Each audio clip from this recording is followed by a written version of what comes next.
পাল্টে যাবে, ভালো হবে বিশ্ববিদ্যালয়ের চেহারা। কিন্তু তার সাথে দু একটা বিষয় আমার কাছে মনে হয়েছে যে এই বিষয়ে আমাদের বোঝাপড়াটা হয়তো বা এখনো ঠিকঠাক হয়ে ওঠে নাই। সেই জায়গাগুলোতেও আমি একটুখানি আলোকপাত করব। তবে শুরু করি ওই জায়গা থেকে যে আমরা আসলে যদি এমন ঢাকা বিশ্ববিদ্যালয় চাই যেমন ঢাকা বিশ্ববিদ্যালয়ে আমার থাকতে কাজ করতে স্বস্তি বোধ হবে, সেক্ষেত্রে শিক্ষক হিসেবে কিছু বিষয় রয়েছে যা হয়তোবা পরিবর্তন করার প্রয়োজন আছে। আর সরকার বা রাষ্ট্রের কাছে যা দাবি দেওয়া এগুলো আমি পরে বলবো, নিজের থেকে আমি শুরু করতে চাই।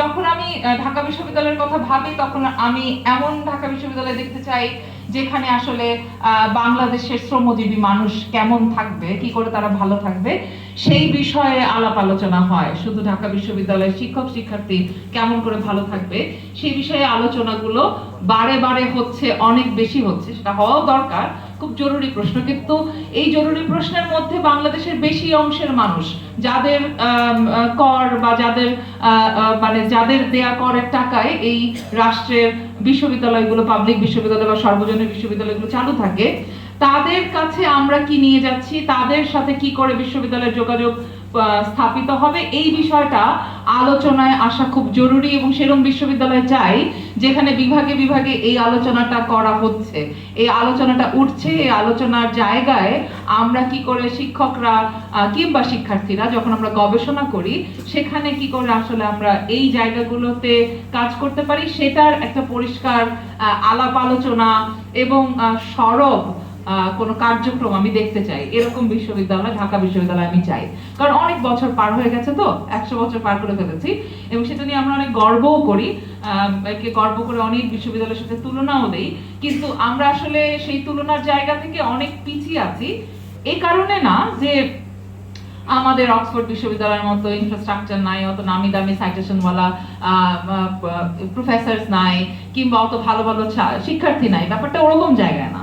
ব্যাপারটা এরকম জায়গায় যে আমরা আসলে যেই দেশের বিশ্ববিদ্যালয়, সেই দেশের সাথে দেশের জন্য আমাদের বিশ্ববিদ্যালয়টিকে গড়তে হবে। ওটা ইউরোপ আমেরিকার বিশ্ববিদ্যালয় ইউরোপ আমেরিকার মতো দেশের জন্য, ওখানকার জল হাওয়া, ওখানকার মানুষের সাধারণ মানুষের কথা চিন্তা করে বা শিল্পের কথা চিন্তা করে বা পুঁজিপতি মুনাফাখোরের কথা চিন্তা করে তৈরি হয়েছে। আমাদের বিশ্ববিদ্যালয়টিও একটি কলোনিয়াল প্রজেক্ট, কিন্তু এই প্রজেক্টটি তো 100 বছর পার করে আমরা তো এই ঔপনিবেশিক প্রজেক্টটা সম্পর্কে আমরা পরিষ্কার, আমরা ধারণা রাখি যে কিভাবে এটা একটি ঔপনিবেশিক প্রজেক্ট ছিল। এবং এখন যদি আমরা এই ঔপনিবেশিক প্রজেক্টটিকে আমার বিশ্ববিদ্যালয় হিসেবে ভাবতে চাই, তাহলে এই বিশ্ববিদ্যালয়টিতে ওই বাংলাদেশের শ্রমজীবী মানুষের কি স্টেক আছে সেটা আমাদেরকেই কিন্তু বলতে হবে, করতে হবে। তাহলেই একমাত্র এটা বাংলাদেশের বিশ্ববিদ্যালয় হবে, যে বিশ্ববিদ্যালয়টি আমি দেখতে চাই। এখন এই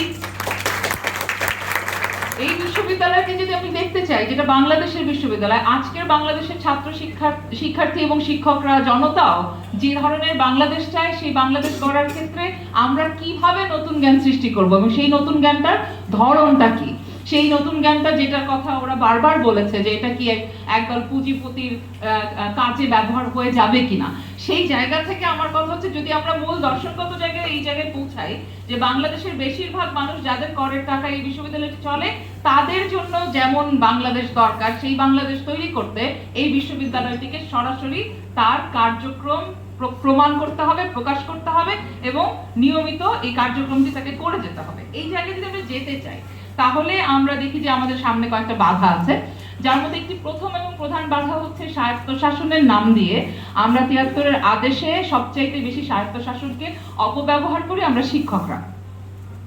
সুতরাং এই শিক্ষকরা যে অপব্যবহারটা করি, যারা কাজ না করে আমরা নানানভাবে আমাদের এই কাজ না করার চর্চাটিকে চালু রাখতে পারি, কারণ আমরা কোনো না কোনোভাবে এমন একটি মানে এই পুরো ব্যবস্থার তলায় এমন একটি নতুন ব্যবস্থা চালু করে রেখেছি যাতে একটা দেয়া নেয়ার সম্পর্ক আছে, এক ধরনের প্যাট্রন ক্লায়েন্ট রিলেশনশিপ আমরা তৈরি করে রেখেছি। কার সাথে? যারা আমাদের বিশ্ববিদ্যালয়ের প্রশাসক, তাদের সাথে আমি একজন ব্যক্তি শিক্ষক, আমি এই দেয়া নেয়ার সম্পর্কটি তৈরি করেছি এবং এই দেয়া নেয়ার সম্পর্কটি বারে বারে এক্সিকিউটেড হয় আমাদের নানান রকম নির্বাচন ব্যবস্থার মধ্যে দিয়ে। আপনাদের যদি জানা থাকে তাহলে আপনারা জানবেন যে ঢাকা বিশ্ববিদ্যালয়ে অনেকগুলো নির্বাচন হয়। তার মধ্যে একটি হচ্ছে সিনেট নির্বাচন, একটি হচ্ছে সিন্ডিকেট নির্বাচন, একটি হচ্ছে ডিন নির্বাচন, তারপর শিক্ষক সমিতির নির্বাচন, নানান ধরনের নির্বাচন রয়েছে। এগুলো ৭৩-এর আদেশ আমাদেরকে এই সুযোগটি দিয়েছে যাতে আমরা আমাদের রাজনৈতিকভাবে গণতান্ত্রিকতার চর্চা করতে পারি। কিন্তু যেটা আমরা দেখি ১০০ বছর মানে ৭৩-এর পরে যে মানে প্রায় ৫০ বছর পার করে আমরা দেখছি যে আসলে এটা গণতন্ত্রায়নের যে জায়গা, সেই জায়গার সাথে সাথে এক ধরনের এই যে দেয়া নেয়ার সম্পর্কের জায়গাও আমাদের জন্য তৈরি করেছে, যা আমরা ব্যবহার করছি শিক্ষকরা এবং যারা প্রশাসক তারাও। শিক্ষকরা কিভাবে ব্যবহার করি, আমরা যদি একজন যথেষ্ট যোগ্যতা সম্পন্ন শিক্ষক মানে একজন প্রার্থী না হই, তাহলে আমাদের সমস্ত কিছুর মধ্যে প্রথম যেই ইটটি দিয়ে আমাদের এই প্যাট্রন ক্লায়েন্ট রিলেশনশিপটি তৈরি হচ্ছে তা হচ্ছে শিক্ষক নিয়োগ। এখন শিক্ষক নিয়োগের ক্ষেত্রে যার যথাযথ যোগ্যতা নাই তার কিন্তু অন্য কোনো বিষয়ের প্রয়োজন হবে, এবং সেই বিষয়টি হচ্ছে তার রাজনৈতিক আনুগত্য প্রকাশ। কার প্রতি রাজনৈতিক আনুগত্য প্রকাশ? যে ক্ষমতাসীন দলটি এই মুহূর্তে হয়তোবা বিশ্ববিদ্যালয়ের রাজনীতিতে গুরুত্বপূর্ণ ভূমিকা রাখছে, যদি সেটা নীল দল, সাদা দল, লাল দল, নানান রকম দলের নাম আছে আপনারা জানেন। সুতরাং যে সরকার ক্ষমতায় থাকে তার সমর্থনকারী নানান এই শিক্ষকদের গ্রুপ বিশ্ববিদ্যালয় প্রশাসনেও দায়িত্বে থাকেন, এবং তারা একই সাথে শিক্ষকদের মুখপাত্র এবং সিনেট, সিন্ডিকেট সহ বিভিন্ন প্রশাসনিক পদেও থাকেন। তাদের এই এত ধরনের পদ থাকার কারণে তারা বিভিন্ন লেয়ারে শিক্ষকদের সাথে নানান রকম কনফ্লিক্ট অফ ইন্টারেস্টে কিন্তু ব্যস্ত থাকেন, এবং এই কনফ্লিক্ট অফ ইন্টারেস্টের কারণে কেউ কোনো শিক্ষক যদি নিয়োগ পেতে চান তাহলে এদের কাউকে চটিয়ে তিনি নিয়োগ পাবেন না, এবং যদি নিয়োগ পেয়ে যান তাহলে এদের প্রত্যেককে তাকে সবসময় খুশি রাখতে হবে, সুতরাং তাকে সবসময় অনুগত থাকতে হবে। এই যে আনুগত্যের যে মূল জায়গাটা, এই কনফ্লিক্ট অফ ইন্টারেস্টের জায়গাটা যদি ভেঙে না দেয়া যায় তাহলে ৭৩-এর অধ্যাদেশের গণতন্ত্র একেবারেই একটা ফাঁকা বুলিতেই থেকে যাবে। এবং এটা কি করে করা যেতে পারে তার কতগুলো ব্যাপার রয়েছে। যেমন আমার পরিষ্কারভাবে মনে হয় যে এটা হয়তো কিছুটা ব্যক্তিগত মতই বলতে পারেন, এবং সেটা হচ্ছে যে ধরেন এই যে নির্বাচনগুলোর মধ্যে যে নির্বাচনটি আছে ডিন ইলেকশন, যে ডিন ইলেকশনটি আসলে এক ধরনের একাডেমিক এক্সেলেন্সের ব্যাপারটা হয়তো কিছু ক্ষেত্রে প্রশাসনিকও। এখানে এই ইলেকশনটার মাধ্যমে যেটা করা হয় সেটা একেবারে সত্যিকার অর্থে ভোটার নিয়োগ দেওয়া হয়, কারণ ডিন কিন্তু নিচের দিকের যে কমিটিগুলোর মাধ্যমে শিক্ষক নিয়োগ হয় সেই কমিটিগুলোতে ডিন কিন্তু উপস্থিত থাকেন, এবং তার মানে তিনি এই নিয়োগে একটা গুরুত্বপূর্ণ ভূমিকা রাখেন এবং উপরের দিক পর্যন্ত উনি সবখানেই থাকেন। এবং এই যে শিক্ষক নিয়োগে এবং পদোন্নতিতে তাদের যে ভূমিকা, সেই ভূমিকার সাথে যোগ হয় এই ডিন অফিসগুলোতে আমরা দেখি ডিনদের তত্ত্বাবধানে জার্নাল বলে একটি জিনিস পাবলিশ হয়। সেই জার্নালে কে লেখা ছাপাতে পারবে, কে লেখা ছাপাতে পারবে না, এটাও ডিন মহোদয়দের উপর নির্ভর করে।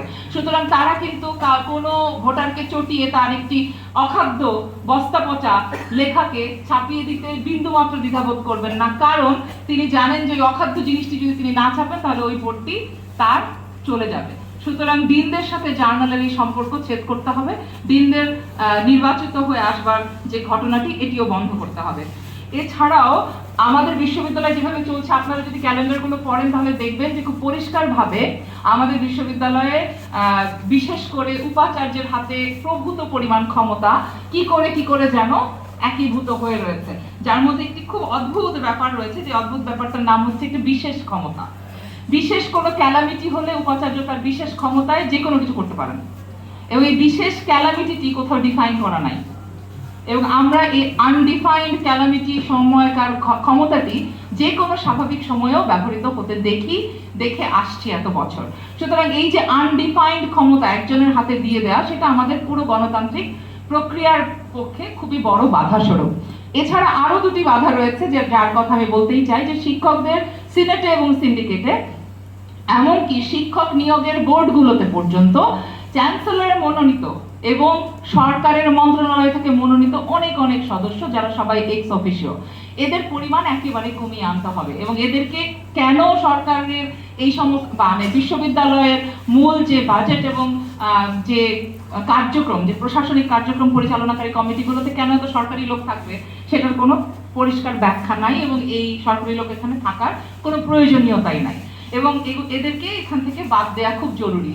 এমনকি এক্সপার্ট বা কোনো কলেজের শিক্ষক বা শিক্ষানুরাগী ব্যক্তি বলে নানান রকম সদস্য বিভিন্ন বোর্ডে এবং বিভিন্ন কমিটিতে যুক্ত থাকেন, তাদের নির্বাচিত হয়ে আসার প্রক্রিয়াটি কোথাও পরিষ্কার করে লেখা নাই। এবং আমি মনে করি, এবং আমার সাথে অনেক আমার